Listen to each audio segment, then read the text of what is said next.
Escuchabas Give It Up en el mostrador en La Clave aquí en la 92.9. Bien, finalmente la Lista del Pueblo decidió presentar una terna para definir su candidatura presidencial, pero en el grupo no está Cristian Cuevas, quien fue anunciado en principio como su carta a la moneda.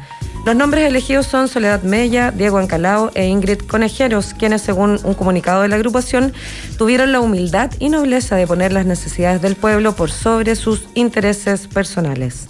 Cuando ya son las 8:38, le damos la bienvenida al mostrador en La Clave a Diego Ancalao, presidente del Instituto de Desarrollo y Liderazgo Indígena y precandidato presidencial de la Lista del Pueblo. Muy buenos días, Diego. Hola, buenos días, Macarena, gusto saludarte. Igualmente. Buenos días, Diego Ancalao. Hola, Federico, buenos días. Muy buenos días. Diego, no puedo dejar de... Yo quiero preguntarte un poco de tus propuestas, por supuesto, así que dejémonos tiempo, pero no puedo dejar de preguntarte algo sobre... que nos ilustres un poco, nos des... este proceso. Elementos de juicio sobre qué pasa en la Lista del Pueblo, cómo llegaste a ser uno de los precandidatos, quién toma las decisiones, por qué bajaron a Cristian Cuevas. Cuéntanos un poco en la medida que manejes esa información, porque realmente pareciera que no todo el mundo maneja toda la información. La Lista del Pueblo tiene como compartimentado. Es parte de la pregunta. Cuéntanos un poco, por favor. Sí, claro, bueno, mira, lo primero que quiero yo aclarar es que yo soy candidato presidencial y soy el primer mapuche en la historia que está a punto de inscribirse como a las presidenciales. Entonces yo soy independiente, mapuche y de ese Chile profundo. Y yo vengo reuniendo firmas antes que naciera la Lista del Pueblo en mayo, ¿no? Ese punto es muy importante porque el objetivo nuestro es llegar a la papeleta. ¿Cuántos votos, cuántos inscritos, apoyos te faltan? Faltan casi 8.000, 7.500 y algo. Es decir, te queda el último envión, es decir, independiente de que seas o no el candidato de la Lista del Pueblo, tú puedes ser candidato presidencial mapuche sí o sí. Claro, eso es lo primero que tengo que aclarar. Es muy importante este punto, ya que ahora que faltan, póngale 8 días para las inscripciones de los candidatos a las presidenciales, recibimos la invitación de la Lista del Pueblo para participar en un proceso ciudadano de recolección de firmas. No es que esto sea primaria. Entonces seguramente ahí el candidato va a ser el que reúna las firmas, o la candidata. Pero no está establecido. Nosotros teníamos entendido que era el que más reuniera las firmas desde un día contable hasta X día en adelante, más allá de las firmas que tú ya has conseguido. Puedo estar muy equivocada y es una pregunta. Mira, lo conversé ayer con las personas de la Lista del Pueblo y claro, es muy probable que haya habido un error de redacción porque no tiene lógica que nosotros nos sometamos a una recolección de firmas donde hayan personas que reúnan 10.000, pero nosotros necesitamos 8.000 y nos inscribimos igual y el que saca 10.000 no se inscribe. Claro. Entonces, ya, es decir, el que logre conseguir las firmas va a tener el apoyo de la Lista del Pueblo y va a ser el candidato de la Lista del Pueblo, ¿cierto? Pero eventualmente si lo logran 2 de ustedes 3, buena por pregunta. ejemplo. Bueno, eso es lo que ellos decían, que si lo logran 2 o 3 de los candidatos, la Lista del Pueblo puede apoyar a los 3, a 1, seguramente ahí ya se va a decidir estratégicamente. Ya. ¿Y quién decide en la Lista del Pueblo, Diego Ancalao? Mira, ellos tienen distintos tipos de asambleas por distrito, y ellos deciden ahí de manera horizontal, tengo entendido. Yo no he participado en nada de eso.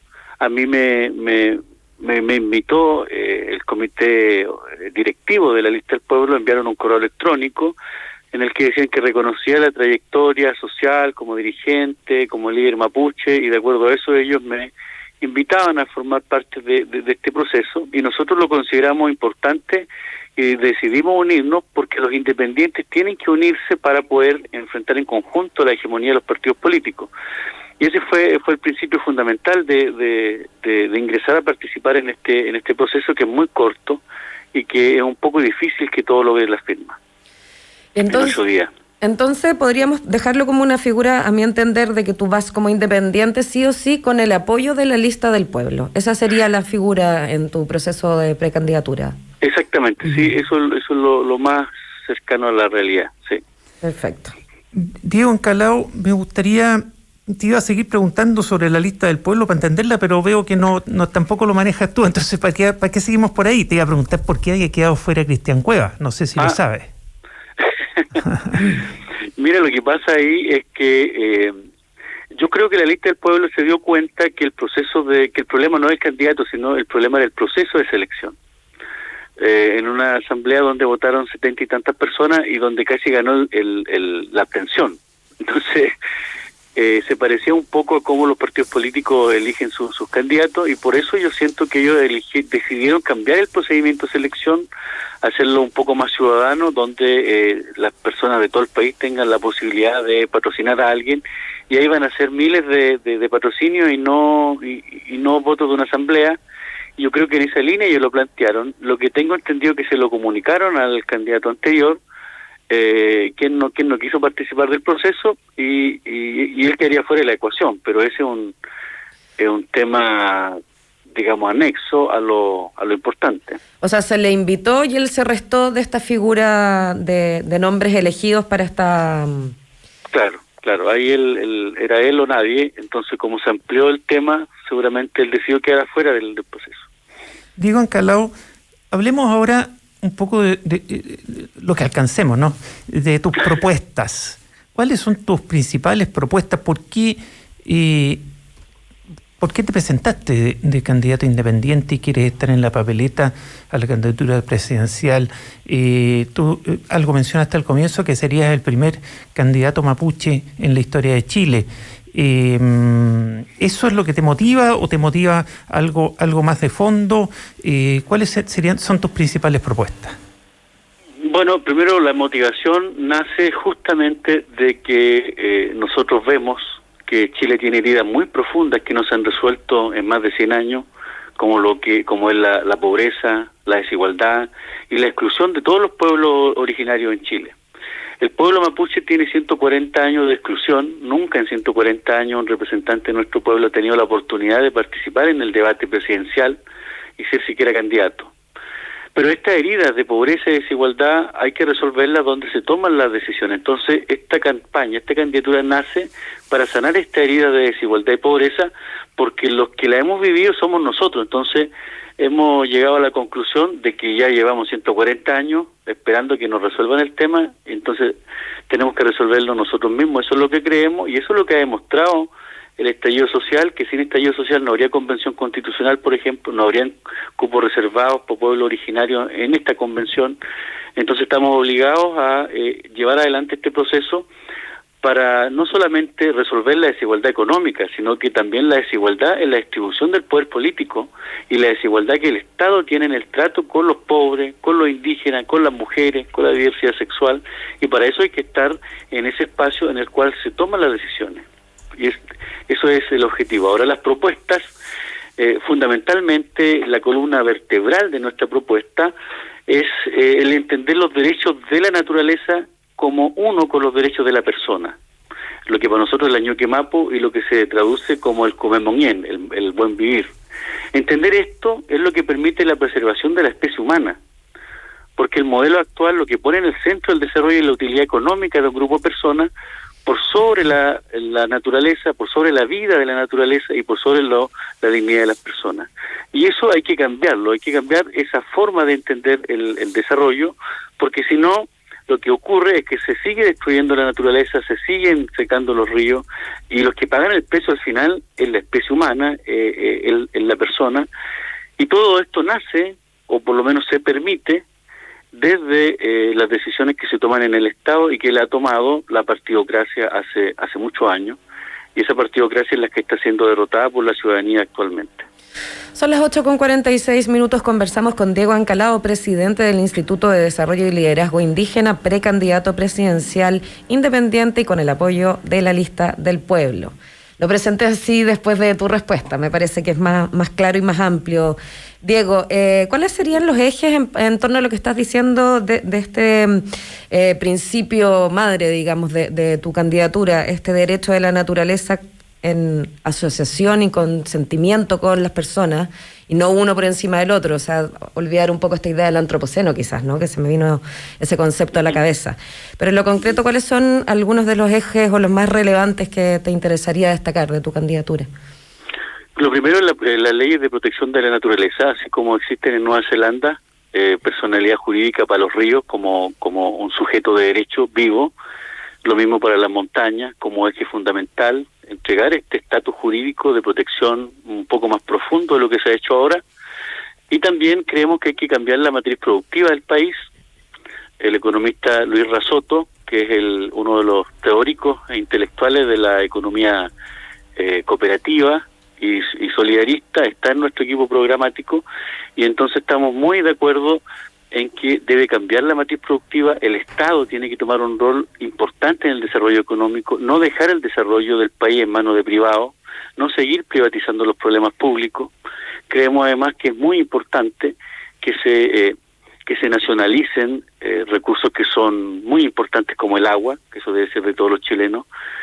Tenemos muy claro que es importante el cambio en el modelo educativo para poder disminuir las brechas de desigualdad a largo plazo, y en ese sentido es importante que las personas que nacen en una escuela rural de Purén reciban la misma educación que reciben los niños del Nido de Águila, donde estudian los hijos de los presidentes de la República y los empresarios que administran el país. Y eso nos permitiría lograr una mayor igualdad en la distribución de las oportunidades también, porque el problema de los sectores de donde yo vengo, excluido, no es de capacidades, sino que el problema es de oportunidades que no llegan. Y uno de los principios también que nos mueve en esto es que hay que resolver el tema del Sename. Uno que viene de ahí entiende que no es justo que más de 1.400 niños hayan muerto sin causa, que se haya comprobado ni culpables, que se sigan prostituyendo niños, que el gran porcentaje de ellos termine en la cárcel, otros en el narcotráfico, otros en la prostitución. Entonces lo que hay que crear en Chile obligatoria y urgentemente es un Ministerio de la Niñez, que se transforme en una protección de los sectores más postergados, y que los niños que mientras estamos conversando siguen en la exclusión y sufriendo, el Estado se haga responsable, así como se hace responsable de dar el 1% del PIB a la jubilación de los funcionarios militares. El 1% del PIB también podría estar para los más débiles, en este caso los niños del Sename. Diego Ancalao, mencionaste que tú vienes del Sename, cuéntanos un poco de eso. Sí, lo que pasa es que, bueno, mi papá, un obrero forestal, nosotros llegamos a Purén desde el campo a una toma que se llamaba El Esfuerzo, lo que es característico de una toma, ¿no? Sin baños, sin servicios sociales y sin servicios básicos. Dentro de eso, bueno, mi papá trabajando en el campo, mi mamá se fue a trabajar a Santiago como nana, lo que hoy día se le llama asesora del hogar, o creo que hay otros nombres mejores, y yo quedé solo a los 10 años. Entonces, en la escuela que yo estudiaba me enviaron un informe al Sename y me enviaron a un hogar que se llama el Hogar Estudiantil La Providencia, que es una escuela rural, en el cual ingresamos ahí, y ahí estuve 4 años. Y ahí entonces conocí lo que es el abuso de poder de personas que son mayores que uno, y también lo que significa la desprotección. O sea, que tú como niño no puedas resolver tu necesidad de hambre y que tienes que quedarte con eso, que nadie lo resuelve, y si alguien te pasa por encima tampoco nadie lo para. Yo creo que desde ahí nace ese espíritu de rebelarse ante esas personas que tratan de pasar por encima de los más débiles, y no solo de preocuparse, sino que resolver lo que a nadie le preocupa, que es el hambre, porque los que administran el poder parece que no pasan hambre y parece que no tienen problemas de salud, entonces no resuelven los problemas de la gran mayoría de Chile. ¿De ahí vendrá tu vocación política, Diego Ancalao? Sí, yo creo que ahí viene la vocación política y la vocación social, pero también viene de mis antepasados. Mi tatarabuelo, que fue el último en destruir Purén, defendiendo a nuestro pueblo frente al ejército de Chile. Esa rebeldía ante el intento, digamos, de usurpar los derechos, yo creo que tantos años en nuestro pueblo mapuche ya debe estar en el ADN. Oye, Diego Ancalao, tú tienes un libro que a mí me gusta mucho el título, y quiero que nos expliques el título, porque para los que no sepan, Diego Encalado es un columnista relevante de los temas sociales, fundamentalmente centrados en los temas de la Araucanía, pero también más general, más de Chile, y escribe regularmente en El Mostrador columnas de opinión. Y una vez tú pescaste esas columnas y las pusiste en un libro que se llama Diego Encalado, hombre de dos pueblos, ¿está bien dicho? ¿Así se llamaba?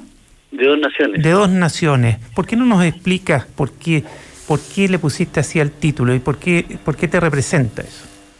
Sí, le puse de dos naciones porque yo soy mapuche, mi padre es mapuche, pero mi mamá es una campesina criolla que no es mapuche. Entonces, en ese tiempo que escribí el libro no se hablaba de nación mapuche, o por lo menos no sé qué. Entonces, primero el nombre es porque hijo de dos naciones, para que quede claro que hay dos naciones, la nación chilena, la nación mapuche, y además están las otras naciones indígenas. Es decir, tú eres más que un candidato mapuche, entonces eres un candidato chileno y también mapuche, o de ambas naciones. Eso es lo que quiere decir el libro. O sea, claro, el libro lo que dice que en el fondo eso es ser chileno, digamos. Ser chileno es claro.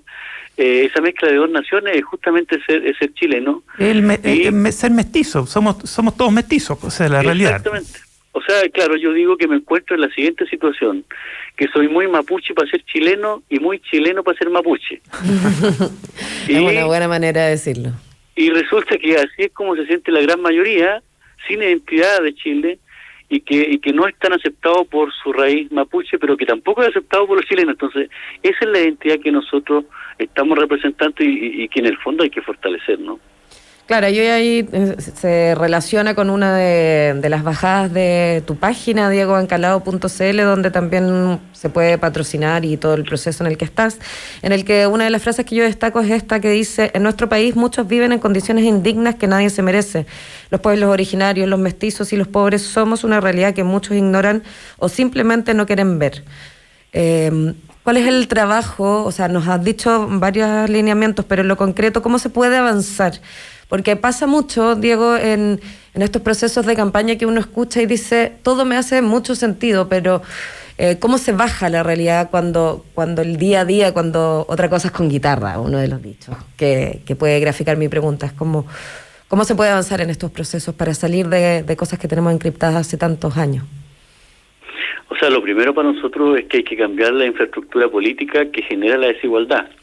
Eso quiere decir que la política pública tiene que ser modificada y el Estado tiene que estar al servicio de los sectores excluidos.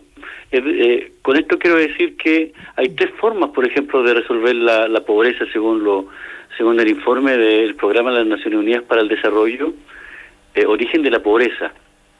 Dice que la desigualdad se resuelve de manera multidimensional. Y para resolver esa igualdad de manera multidimensional, obligatoriamente, tiene que haber una mayor transferencia de recursos a los sectores que están sin trabajo y que no tienen para comer. Eso es lo primero, más transferencia de recursos.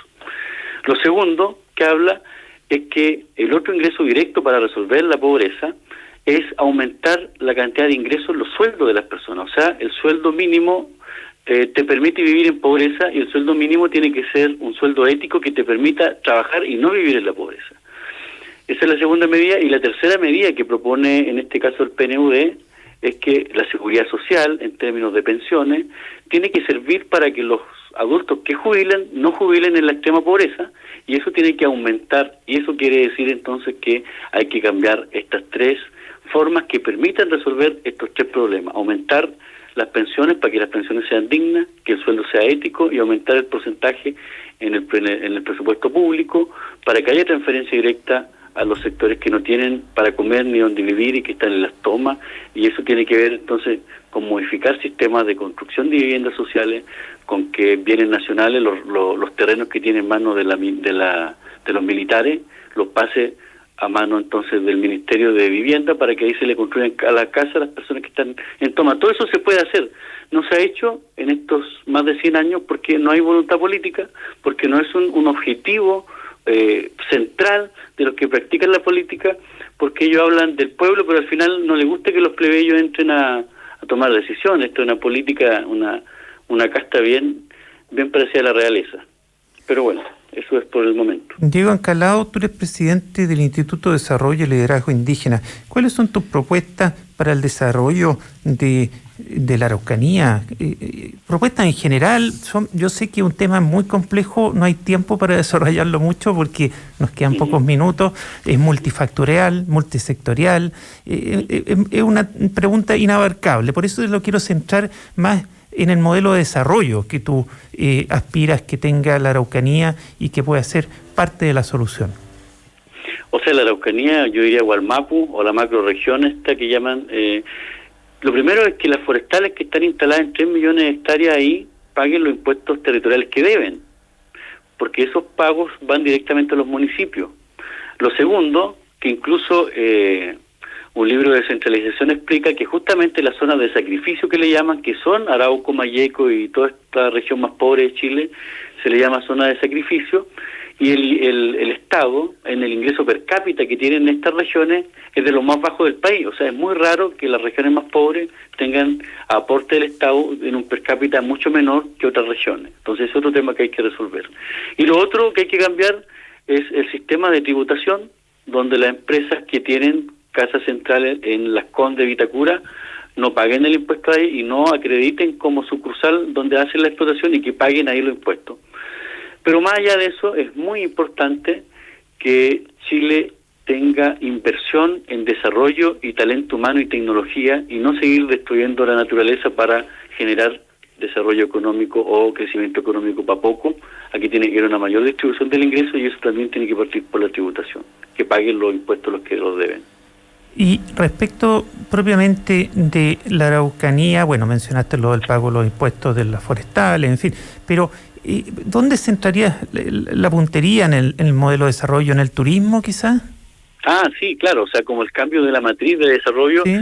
Que esto lo explican cuando crean la Corfo, sí. Yo creo que el ecoturismo, etnoturismo y agroturismo son las zonas que permiten que los países se desarrollen. Cuando estuve en Nueva Zelanda pude ver ahí que me explicaban allá los maorí, me decían... Las maorí le ha ido muy bien con el turismo, pues ha sido muy bueno para la economía de Nueva Zelanda. No, y ellos, vamos a aplicar algo de eso acá, porque ellos me decían, mire, los ríos usted los encuentra en cualquier parte, los lagos también y las montañas igual, pero lo único que está aquí y en ninguna otra parte del mundo somos nosotros los maorí, ¿sí? Bueno, eso mismo ocurre en Chile, que lo único que son endémicos, que somos endémicos de acá, somos los mapuches, y desde ahí entonces el pueblo mapuche puede contribuir no solamente al desarrollo económico de nuestras regiones donde estamos ancestralmente, sino que al país en general. Muchas gracias, Diego Ancalao, por esta conversación. Ya tenemos que despedirte porque son las 9 en punto de esta mañana de viernes 13. Bueno, te quedan ahí algunos días todavía en este proceso. Estaremos atentos al desarrollo de las precandidaturas, de las inscripciones, etcétera, y volveremos a conversar sin duda aquí en el Mostrador en la Clave. ¿Cuántas firmas te faltan, Diego Ancalao, para estar en la papeleta de la presidencia, de la candidatura de presidente? 7.000 y tantas, ¿no? 7.500 y faltan 7 días. O sea, estamos... un poquito más de 1.000 por día. Sí, así que estamos invitando a todo el que crea que podemos cambiar la realidad y cambiar Chile a que nos patrocinen. Y te agradezco harto, Macarena y Federico, la entrevista. Que tengan buen día. Igualmente, muy buen día, Diego Ancalao. Muy buen día y muy buen fin de semana, que te vaya bien. Gracias, muchas gracias. Bueno, y antes de irnos a una nueva pausa, quiero invitarlos a un lugar cooperativo donde el tiempo, el esfuerzo y las lucas que se invierten se pueden devolver. Copeuch es una cooperativa de ahorro y crédito con más de 900.000 socias y socios, donde te dan acceso a eso que quieres. Conoce su oferta de productos y servicios en la web copeuch.cl. Copeuch es el lugar donde todos ganan. Y sigue aquí en la 92.9, que vamos a la pausa y ya volvemos con más El Mostrador en la Clave. Diálogo y conversación en los tiempos que estamos viviendo. Escuchas El Mostrador.